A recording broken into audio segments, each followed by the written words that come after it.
Welcome to Kenton's videos. Enjoy the video.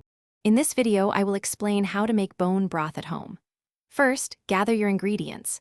You'll need about 2 to 3 pounds of high-quality bones, such as beef marrow or chicken feet, from grass-fed or organic sources. Also, prepare aromatic vegetables like 2 carrots, 2 celery stalks, and 1 onion. Don't forget a splash of apple cider vinegar. About 2 tablespoons will help draw out those valuable minerals during the cooking process. Now, let's get cooking. For a richer flavor, roast your bones on a baking sheet at 400 degrees Fahrenheit for about 30 minutes. Transfer the roasted bones and your prepared vegetables into a large stock pot or slow cooker.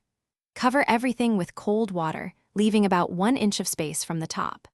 Bring it to a gentle simmer, then reduce the heat and let it cook for at least 12 hours or up to 24 hours for beef bones. Once your broth has simmered sufficiently, it's time to strain it. Carefully pour the entire contents through a fine mesh sieve or cheesecloth into a clean bowl. Discard all the solids, as their nutrients have now been extracted. Let the broth cool completely to room temperature before transferring it to airtight containers. You can store it in the refrigerator for up to 5 days or freeze it in smaller portions for several months of enjoyment. Bone broth is more than just a flavorful liquid. It's packed with incredible health benefits.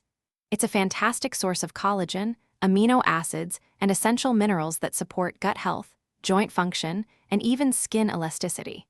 You can enjoy it in many ways. Use it as a nourishing base for your favorite soups and stews, or simply sip a warm mug on its own. Incorporating this homemade elixir into your daily routine can truly boost your overall wellness. Thanks for watching. Consider subscribing if we helped you.